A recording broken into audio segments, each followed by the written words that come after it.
A letter to God. The house, the only one in the entire valley, sat on the crest of a low hill. जो घर था वो पूरे का पूरे वैली में एकमात्र था, सिर्फ एक था, जो छोटी सी पहाड़ी के टॉप पर था। क्रेस्ट मतलब होता है top of A hill. From this, यहाँ से, हाइट, इस ऊंचाई से, one could see the river, कोई आदमी खड़ा होकर पूरा रिवर देख सकता था। वैली का मतलब होता है कि दो पहाड़ों के बीच में एक जमीन जहाँ से नदी होकर बहती है, तो हम लोग उसको वैली बोलते हैं। दो पहाड़ या फिर दो छोटी पहाड़ी, अगर ज़्यादा ऊंचा रहता है तो पहाड़ और कम ऊंची रहती है तो पहाड़ी। तो वैली पहाड़ या पहाड़ी के बीच में जमीन होती है जो रहने लायक होता है और यहाँ से नदी होकर बहती है। तो जहाँ पर घर था वो पहाड़ी के ऊंचाई पर था और वहाँ से रिवर को साफ साफ देखा जा सकता था। And the field of the ripe corn, और जो फसल बोया था पके हुए कॉर्न का, कॉर्न मतलब मक्का होता है, dotted with the flowers that always promised a God good harvest.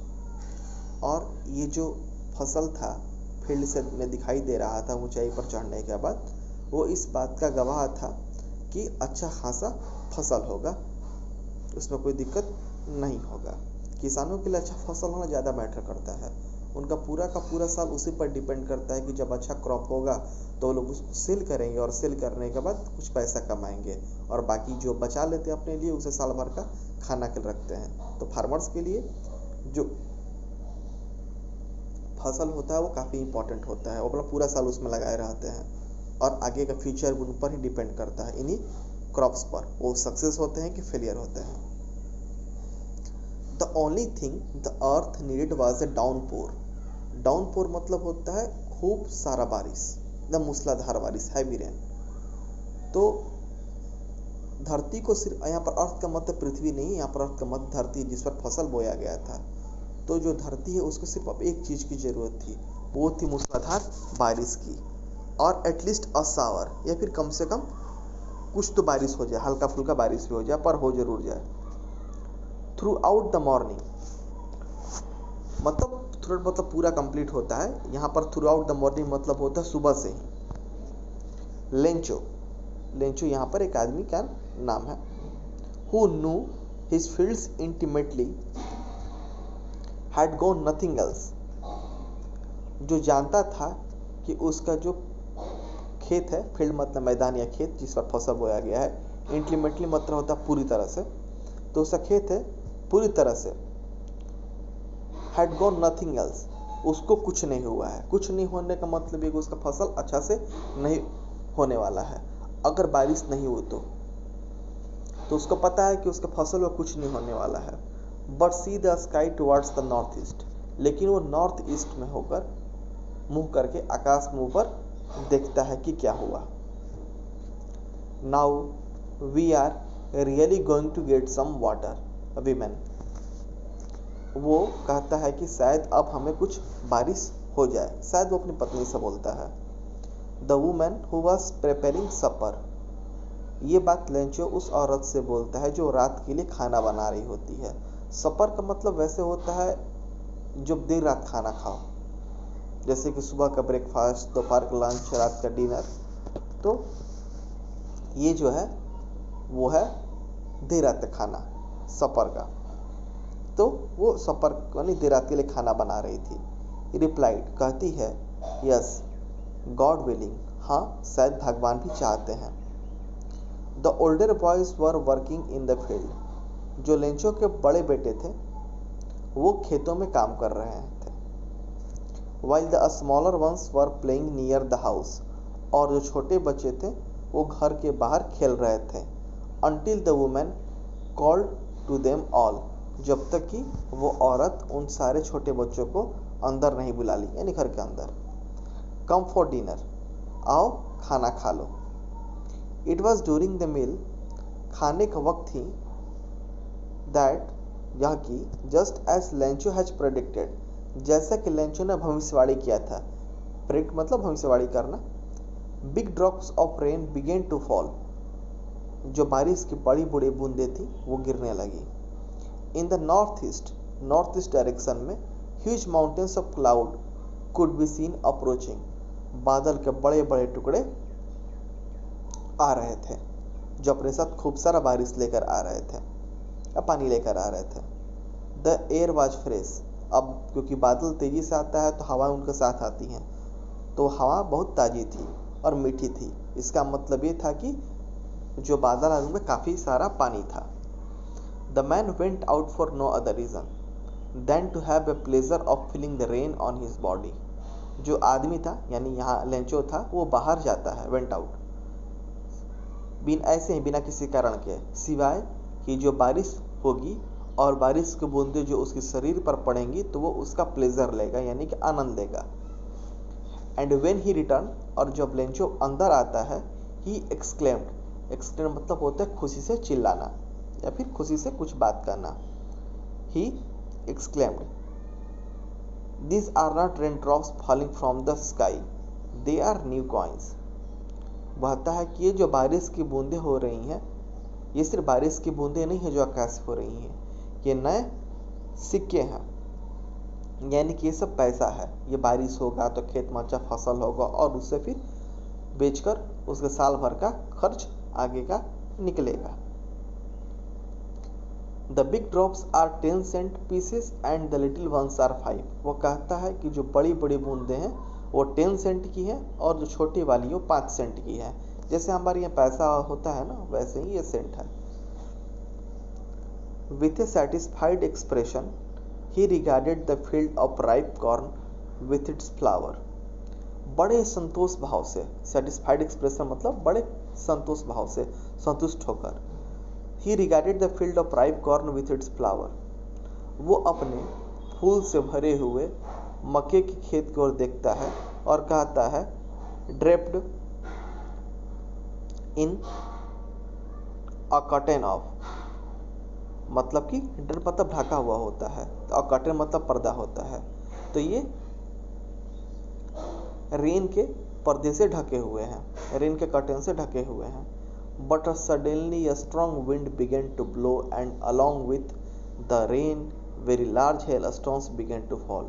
लेकिन तभी अचानक से खूब तेज बारिश होती है और जो बारिश की बूंदें पड़ रही थी अब वो बर्फ के गोलों में बदल जाती हैं। हेलस्टोन मतलब ओला होता है या फिर बर्फ का गोला, नीचे तेजी से गिरने लगते हैं। This truly did resemble new silver coins. और इस बारिश के जगह पर अब बर्फ गिरने लगे और बर्फ के गोले सच में चांदी के सिक्कों की तरह दिखाई दे रहे थे। The boys exposing themselves to the rain, जो बच्चे थे बारिश के सामने खड़े होकर भीग रहे थे, एक्सपोज कर रहे थे अपने आप को। Run out to collect the frozen pearls, वो दौड़ने लगते हैं इन जमे हुए पर्ल्स को पकड़ने के लिए, यानी कि जमे हुए मोती के टुकड़ों के लिए।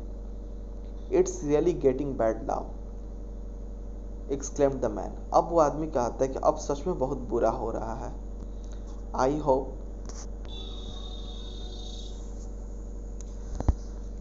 होप इट पासेस क्विकली, मुझे उम्मीद है कि ये जो बारिश की बड़ी बड़ी बूंदें हैं वापस चली जाएंगी। वो बेचारा चिंतित था कि अगर ऐसे ही बारिश होते रहा तो उसका फसल बर्बाद हो जाएगा और वो क्या खाएगा, क्या पिएगा, कैसे करेगा। वो उसका भविष्य इन्हीं बारिश पर टिका हुआ था। अगर ये बारिश ठीक से नहीं होता है तो उसका फसल पूरी तरह से बर्बाद हो जाएगा और वो पूरे साल तक क्या करेगा उसको समझ में नहीं आता है। तो वो आशा करता है कि ये जो बर्फबारी हो रही है या फिर बर्फ का गोला लगातार पड़ रहा है ये जल्दी ही खत्म हो जाएगा। It did not pass quickly, लेकिन ये तुरंत खत्म नहीं होता है। For an hour the hell rained on the house, लगभग 1 घंटे तक जो बड़े बड़े बर्फ के गोले थे वो इस घर पर पड़ते रहे। द गार्डन, घर में के बगीचे में, द हिल साइड, पहाड़ी पर, द कॉर्नफील्ड और लेंचो के उस खेत में भी जिसमें उसने मक्के बो रखे थे। ऑन द होल वैली, पूरे के पूरे घाटी में। The field was white as it covered with salt, ऐसा लग रहा था कि ये जो बारिश है, बारिश की जगह पर जो ओला गिरा, ये पूरी तरीके से अपने साथ बर्फ जो पड़ता है उससे पूरे घाटी को, पूरे वैली को उजले रंग में कवर कर लेता है। यानी नमक उजला होता है तो जैसे नमक के होते हैं वैसे ये बर्फ लगता है कि घेर लिया है, कवर कर लिया है। Not a leaf remain on the trees, इतना ज़्यादा बर्फ पड़ा था कि अब पेड़ पर एक पत्तियां भी नहीं थी। The corn was totally destroyed, जो लेंचो का खेत था, कॉर्न बोया था, वो पूरी तरीके से नष्ट हो गया। The flowers were gone from the plant, जो पौधे के ऊपर फूल लगे थे वो पूरी तरीके से चले गए थे, खत्म हो गए थे। Lencho soul was filled with sadness, Lencho की आत्मा दुख से भर गई। When the storm had passed, जब आंधी चली गई, he stood in the middle of the field, वो अपने खेत के बीच में खड़ा हो जाता है। And said to his sons, और अपने बेटों से कहता है, a plague of locust, locust मतलब टिड्डी होता है। अब जो टिड्डी का प्लेग होगा, अब जो किसानों को ना बीमारी हो, किसानों के खेत में एक डर रहता है, जो टिड्डी होता है, टिड्डी छोटे छोटे, जिसको हम लोग सुग्गा कहते हैं, उनका ना पूरा का पूरा झुंड आता है और वो जब आता है ना तो खेतों को चट कर जाता है। तो लेंचो कहता था कि जितना इस बर्फबारी ने हमारे खेत को बर्बाद किया है, जितना हेल स्टोन ने बर्बाद किया है, उतना तो जो टिड्डी वाले आते हैं वो उतना ही बर्बाद नहीं करते, वो भी इससे कहीं ज़्यादा ही छोड़ कर जाते हैं। वो भी कुछ ना कुछ बच ही जाता है हम लोगों का खाने के लिए उनके आने के बाद भी। लेकिन ये जो हेल स्टोन पड़ा ये तो पूरा ख़त्म कर दिया हम लोगों का, अब तो कुछ बचा ही नहीं। इसीलिए वो कहता है, a plague of locust would have left more than this, जो टिड्डियों का दल था वो भी इससे कहीं अधिक छोड़ता हम लोगों के लिए। The hell has left nothing, लेकिन इस बर्फ के ओले ने हमारे लिए कुछ नहीं छोड़ा। This year we will have no corn, इस साल हमारे पास कोई कॉर्न नहीं होगा। That night was a sorrowful one, वो रात एकदम दुख भरी थी। All our work for nothing, हमारा सारा मेहनत बेकार चला गया था। इतना दिन तक बेचारा मेहनत किया था लेंचो, खेत में जुताई करना, प्लॉ करना, बीज डालना, रात भर जग के निगरानी करना, उसको पानी देना, सब का सब एक रात बर्बाद कर दी। 1 घंटे की बारिश ने, 1 घंटे की हेल स्टोन ने बर्बाद कर दिया सब का सब। There is no one who can help us, हमारे लिए कोई नहीं है जो हमारा मदद कर सके। We all go hungry this year, हम सब इस साल भूखे रहने वाले हैं। आगे है, but in the hearts of all who lived in that solitary house, लेकिन वो जो हम सबके दिलों में रहता है, लेकिन वो जो हम सबके दिलों में रहता है।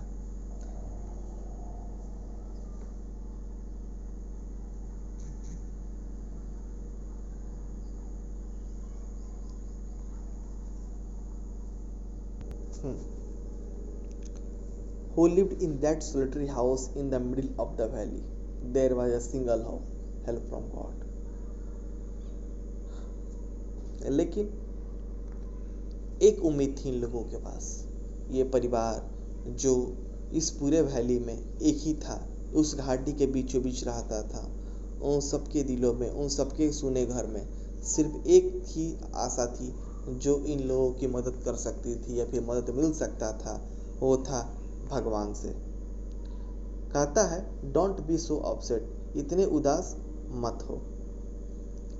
Even though this seems like a total loss, हमें ये भी लगता है कि ये पूरा ही पूरा हम लोगों को नुकसान हुआ है, कुछ नहीं बचा है हम लोगों के। Remember no one dies of hunger, याद रखो कोई भी भूखे नहीं मरता है। वैसे आजकल ये पॉसिबल है क्योंकि लोग किसी को देते नहीं है, पर पहले लोग खुद खाते थे तो ये भी देखा करते थे कि कोई गांव में भूखा तो नहीं है, तो उसके लिए भी खाना बनता था।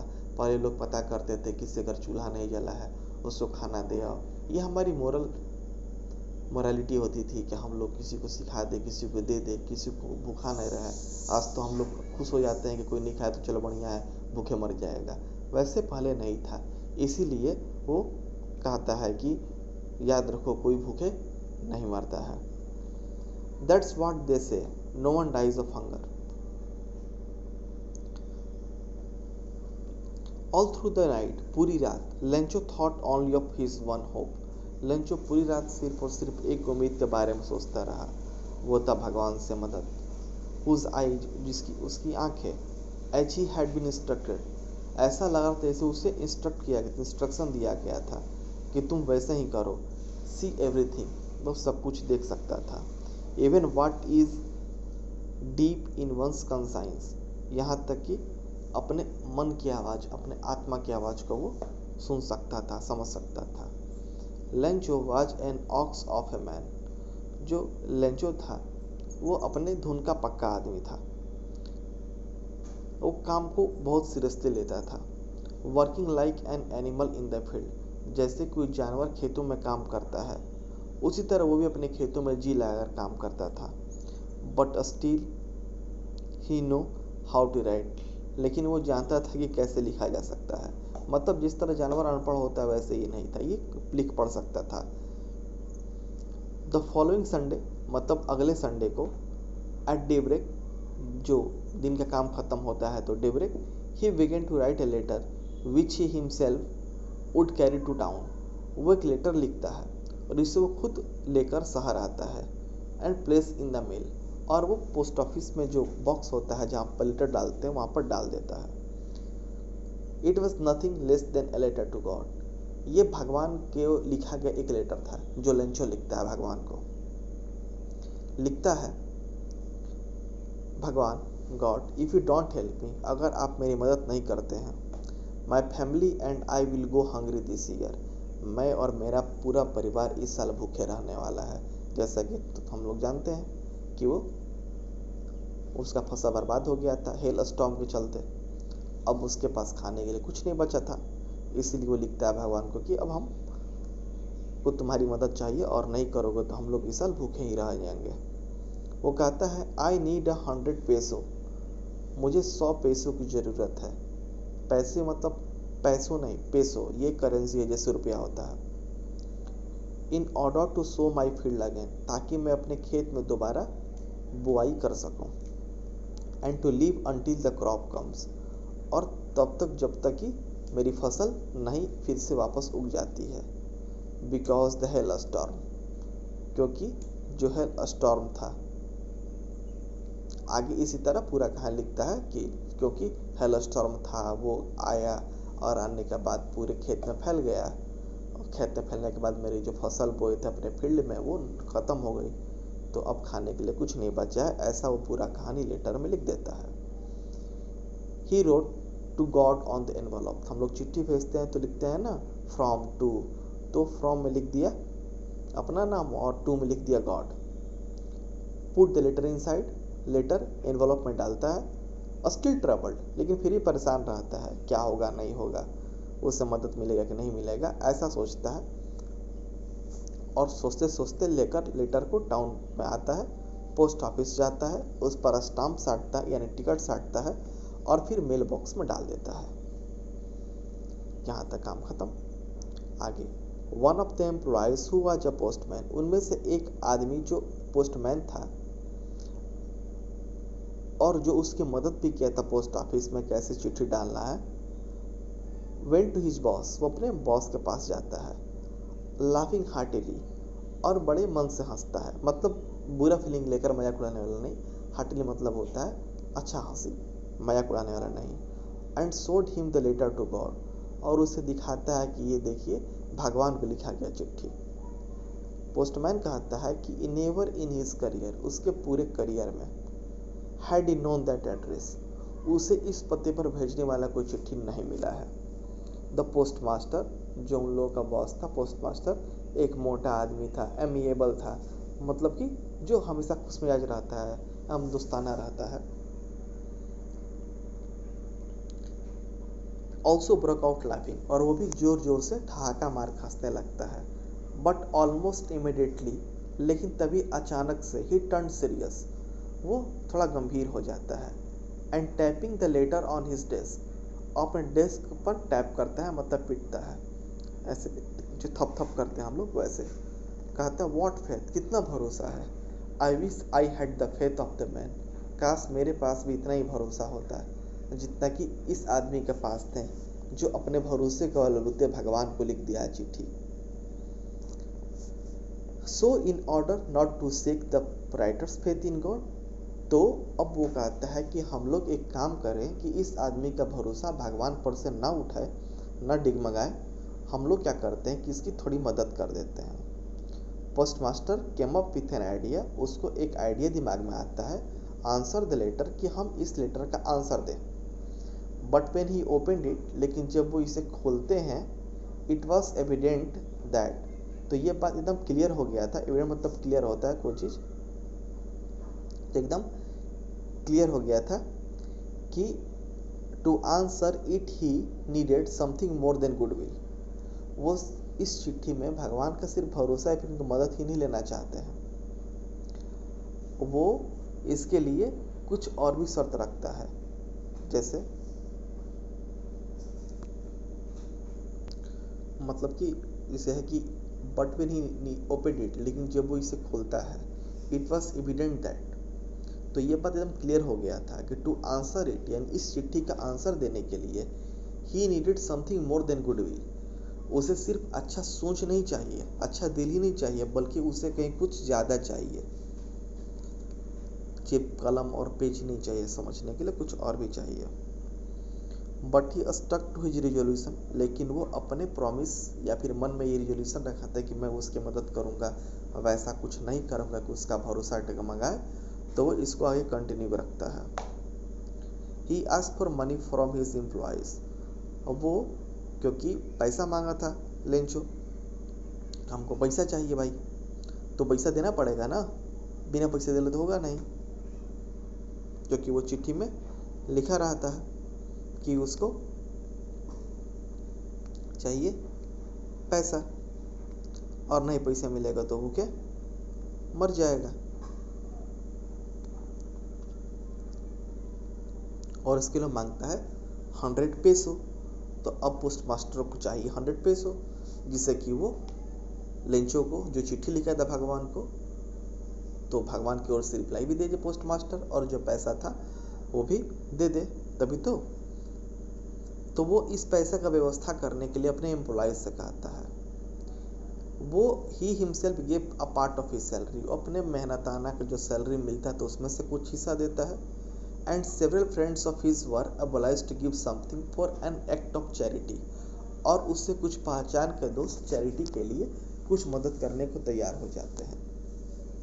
It was impossible for him to gather together the 100 peso, ये असंभव था पोस्ट मास्टर के लिए कि वो अकेले इतना सारा पैसा जुटा पाए, यानी कि 100 पेसोस।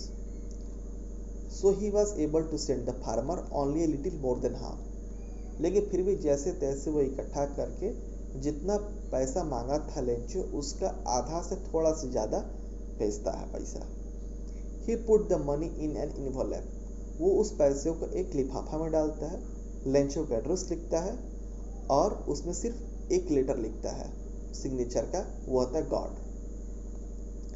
अगले संडे लेंचो थोड़ा पहले आ जाता है और कहता है if there was a letter for him, क्या उसके नाम से कुछ चिट्ठी आई है। It was the postman himself who handed the letter, और वो पोस्टमैन जो चिट्ठी लेकर गया था पोस्ट मास्टर के यहाँ कि देखिए एक आदमी भगवान को चिट्ठी लिख दिया है, वही पोस्टमैन आता है और उस लेटर को देखता है। Experiencing the contentment of a man who has performed a good deed looked from his office, और जब पोस्टमैन उसको लेटर को लेंचो को दे रहा होता है तो वो भला आदमी जो पोस्ट मास्टर था अपने केबिन में से, अपने ऑफिस में से उस संतुष्टि को अनुभव कर रहा था जो पोस्ट मास्टर को उस लेंचो की मदद करने के बाद हुई थी। यहाँ पर बात मदद करने की नहीं है, बात यहाँ पर एक फेथ की है, एक भरोसे की है जो पोस्ट मास्टर में नहीं था।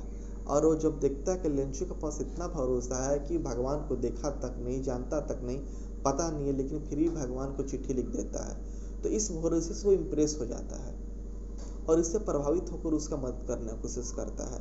और जो पोस्ट मास्टर जितना मदद कर सकता था उतना मदद कर दिया, और मतलब पैसा उसको दे दिया।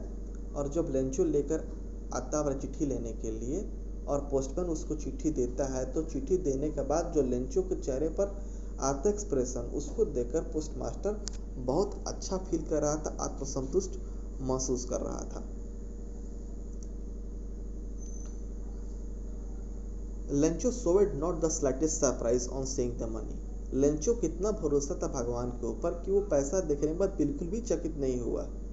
इतना उसका भरोसा था, उसका इतना उसका कॉन्फिडेंस था, उसको पता था कि भगवान मेरी मदद जरूर करेंगे। बट ही बिकेम एंग्री, लेकिन वो गुस्सा हो जाता है when he counted the money, जब वो पैसा गिनता है। वो कहता है कि God could not have made a mistake, भगवान तो गलती कर ही नहीं सकते हैं। Nor could he have denied, ना ही वो लेंचो को मना किए होंगे कि पैसा देंगे, जितना उसने रिक्वेस्ट किया था पैसा देने के लिए। Immediately Lencho went up to the window and asked for paper and ink. तुरंत उसी समय लेंचो जाता है खिड़की के पास, पेपर और इंक मांगता है। On the public writing table, और जो लोगों को लिखने के लिए टेबल लगा रहा था पोस्ट ऑफिस में, वो तुरंत उस पर लिखना शुरू कर देता है।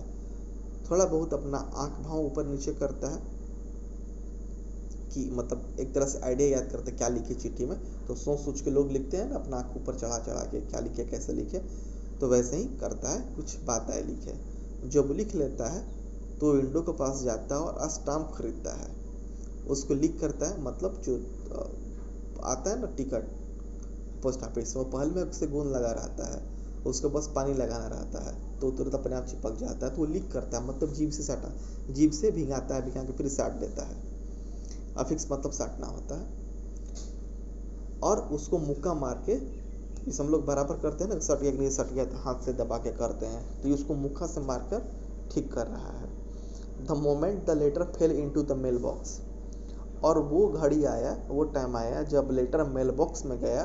The postmaster went to open it, postmaster जाता है और उसको खोलता है। उसमें लिखा रहता है, God of the money that I asked for, जितना पैसा मैंने आपसे कहा था, ओनली 70 पैसों रिस्ट मी, उसमें सिर्फ 70 पैसों ही मेरे पास आया है। सेंड मी द रेस्ट, अब बाकी का ही पैसा मेरे को भेज दीजिए। Since I need it very much, क्योंकि उनकी मेरे पास बहुत ज़रूरत है। But don't send it to me through the mail, लेकिन ध्यान रहे वो पैसा मेरे से मेल से मत भेजिएगा। Because the post office employees are a bunch of crooks, क्योंकि पोस्ट ऑफिस के जो एम्प्लॉय हैं वो एक नंबर के धोखेबाज और कपटी हैं, ठग हैं। लेंचो खत्म।